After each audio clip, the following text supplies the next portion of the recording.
Welcome back to The Real News for part two of our conversation with Jeb Sprague-Silgado about Haiti and the continuing evolution of the political landscape in Haiti. And Jeb, before we went to the break, we were talking about the new president, Jovenel Moise. And Mr. Moise finds himself embroiled in a bit of scandal because there is a money laundering cloud of suspicion that he finds himself under. Can you tell us about this and whether or not you think the case against him will move forward?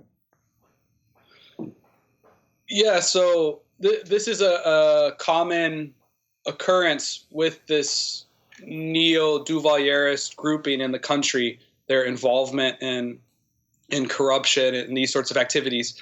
And in a country where there's competition over, very much a lack of resources. And this is, you have to understand this in the context of colonialism and underdevelopment over hundreds of years and foreign occupation. So you see issues of corruption, playing out in the political scene in Haiti often. But within this neo-Duvalierist grouping in particular, it's been a common occurrence. And so the current candidate, he's already been sworn into office, Jovenel Moise, this current president, he's already embroiled in these major corruption charges.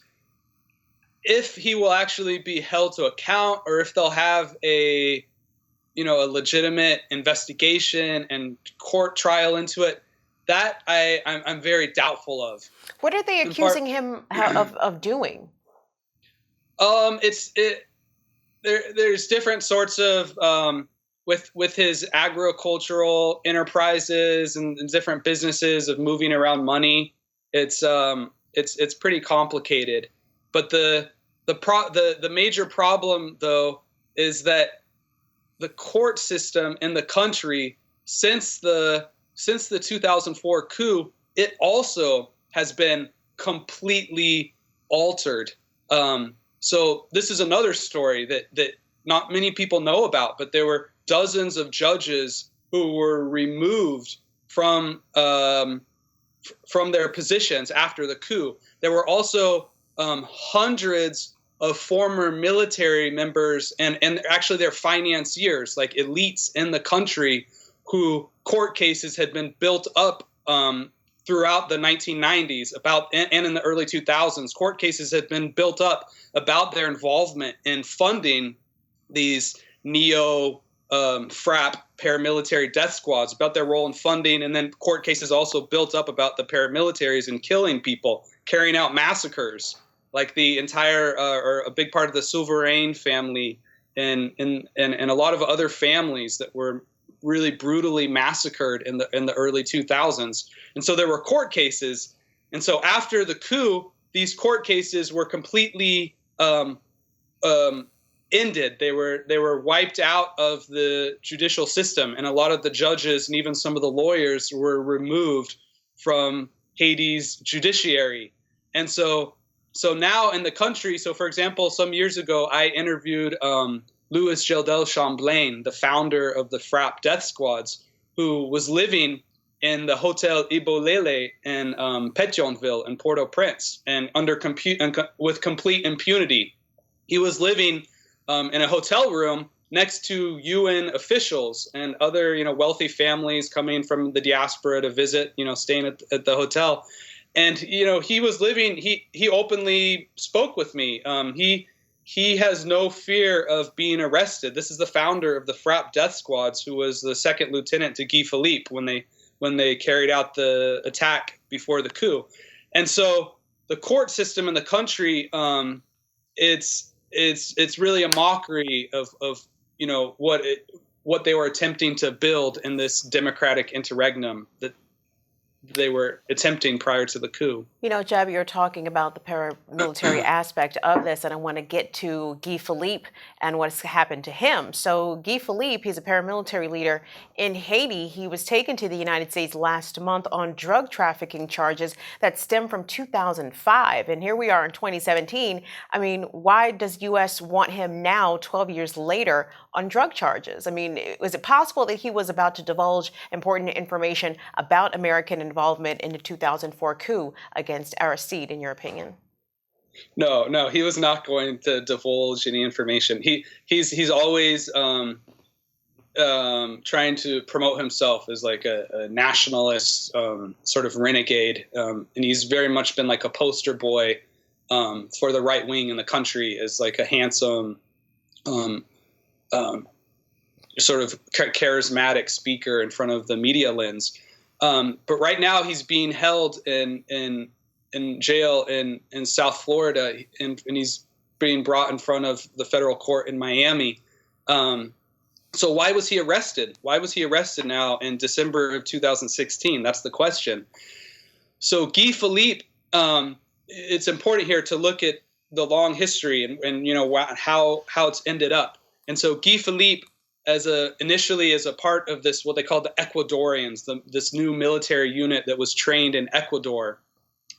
And so he, in the late 1990s, when Preval is in office, the man who's elected after Aristide, Preval inserts this Ecuadorian group of these military officers being trained in Ecuador. He inserts them into the police force, and they end up becoming some of the most brutal police chiefs in the country. They had received training in part from U.S. trainers, and he then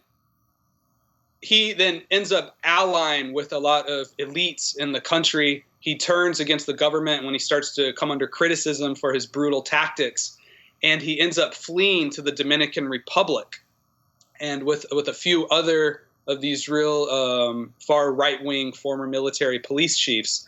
And so in the early 2000s, this becomes the new paramilitary, and this becomes a paramilitary insurgency this is what my whole book is about. The 2012 book I published called Paramilitarism and the Assault on Democracy in Haiti, where it looks at this Contra paramilitary campaign that got very little media coverage.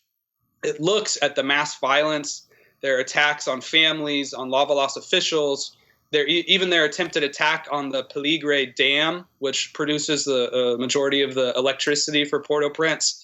And it also looks at their financiers within the Dominican military, within elite strata in Haiti, and also their CIA and French intelligence connections. And so this really is key then for understanding the 2004 coup, because this paramilitary insurgency creates a lot of chaos and havoc that then the government is trying to respond to, and the government is, completely starved for resources, and they're trying to lash out at the, attack the paramilitaries, and so it creates this very vicious whirlpool within the country in the early 2004. And so Philippe then, as really the media poster boy of this paramilitary insurgency, he plays a key role. And so after the coup, he leaves the capital. He goes to his small hometown on the southern peninsula of Haiti, a town called Pestel, on the very far tip of the island. And so other paramilitaries stay in Port-au-Prince and are used to really, what they call like a social cleansing campaign, where they really attack Cité Soleil and Bel Air and carry out these very, very brutal campaigns against supporters of the ousted government. But Philippe, he's out of the capital. And so over the next decade, he's living out in Pestel. But from time to time, he gives these interviews, and he becomes sort of a loose cannon, because he's saying, he starts criticizing some of his former allies. He's saying things about the U.S. and the U.S. doesn't like that when they have a a local person that they're using or from time to time. They don't want them then being a loose cannon. And so, and he's also involved with cocaine, narco trafficking. And so now the belief then is that there was a conflict between the CIA and the DEA, where the DEA really wanted to go after him because of his involvement in narco trafficking, whereas the CIA, they have local proxies and things that they use at different times in a lot of countries, and so this is trying to understand the context. Then, so now in late 2016, Philippe, he enters the political arena. So already in 2006, he had tried to become a Haitian senator, but he only received 2% of the vote. So he really failed in that attempt. But now in 2016, where we only have 20% of the people voting, they don't have a majority or 60% voting like they did in previous elections. Now he's able to supposedly, quote unquote, win an election in 2016, and so to become a senator. And so what happens then is in December, he returns to Port-au-Prince. And he is giving an interview at a radio station, and it's just a day before he's going to be sworn into office. And that's when the Haitian National Police and the DEA move in, arrest him, and take him to Florida. Well, we will certainly be trying to monitor what happens with the fate of Guy Philippe as he faces prosecution here in the United States. And obviously, Haiti's own internal political structure is always one for fascination, especially when you consider how external factors like American influence and the influence of the United Nations impact how the little island is governed. So, Jeb, we appreciate your time today and joining us to talk about this. Thank you. Thanks so much, Kim. We've been joined with Jeb Sprague-Silgado. He is the author of Paramilitarism and the Assault on Democracy in Haiti. He's also a sociology professor at the University of California in Santa Barbara. And thank you all for watching the Real News Network.